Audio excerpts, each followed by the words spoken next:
Hello everyone. In this video, we are going to see a program to find the factorial of a given number using functions.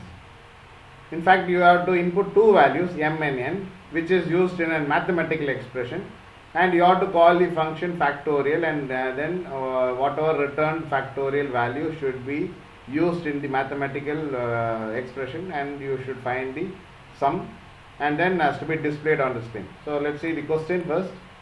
Write a function fact int. So this is the function you are going to call with the parameter n to find the factorial of the given number. That is, you are going to give a number and you are going to find the factorial of that, and it has to be returned back. Include a main function to find the value of s, where s equal to n factorial divided by m factorial into n minus m factorial. So you can see that you are going to call 3 times the factorial function. First time you are going to pass the value of n and get the numerator, and then you are going to pass the value of m, which is given in the denominator, and get the factorial value. Finally, you are going to call with the mathematical expression here, that is n minus m. Okay, the difference will be passed on to the function, which will return the factorial value, which will be multiplied with m factorial, and finally which will be divided, okay, the numerator and the denominator, and then you will store the value into s, and then you are going to display the value of s. So you know what is the factorial is. So n factorial can be written like this: n 1 into 2 into 3 into till n. So you keep on multiplying the numbers from 1 to n, which is nothing but the factorial of a number. So we will see how to do that in BlueJ. So first line in the program is the line which is used to include the scanner class into the program.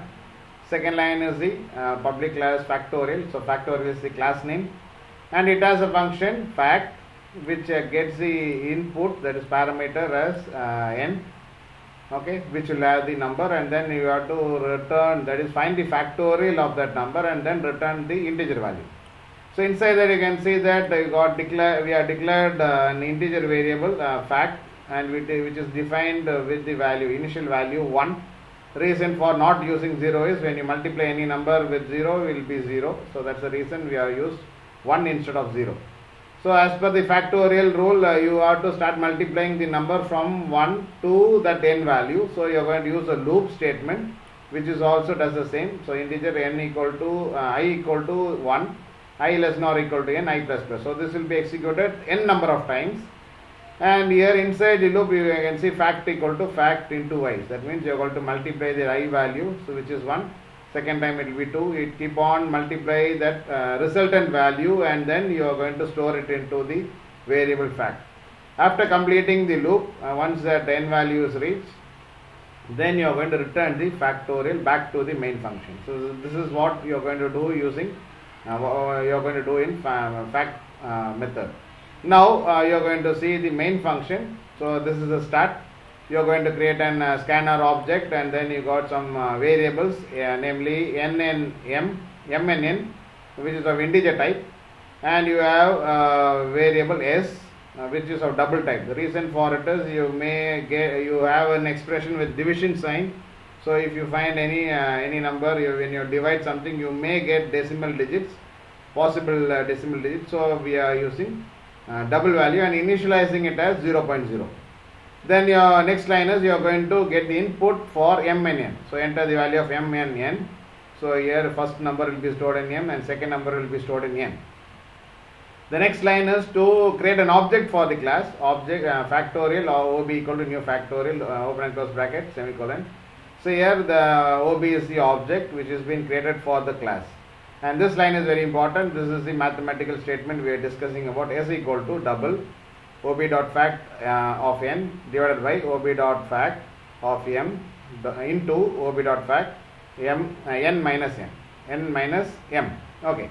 So we will discuss what is this. You would have seen the numerator, that is ob.fact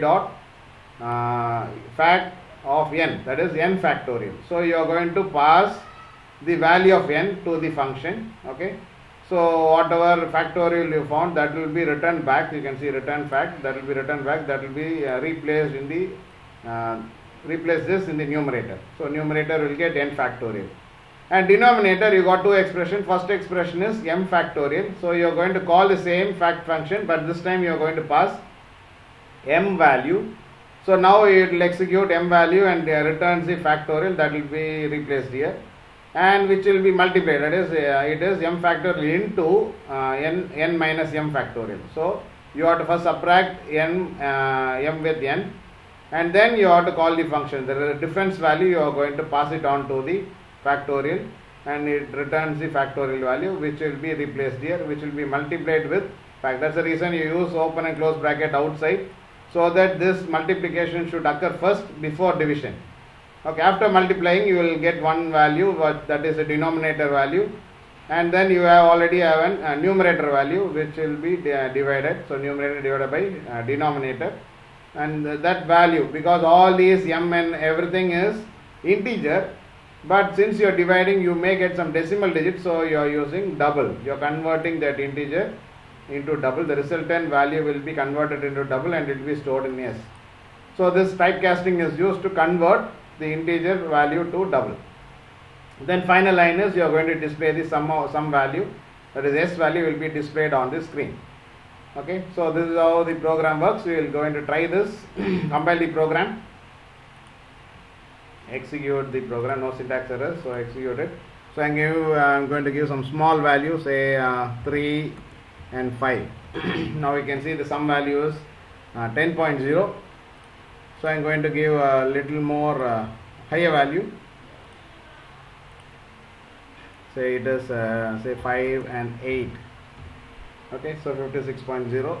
I'm going to execute it again, check it with little more higher value, because if you go on with more higher values you may end up with some negative values. Reason is integer can hold a small value, and also there is some limitation for all the data types.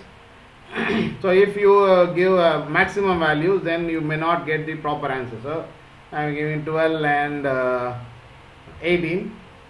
Now you can see the decimal value which has been displayed. It is a negative value. Most probably it should be correct.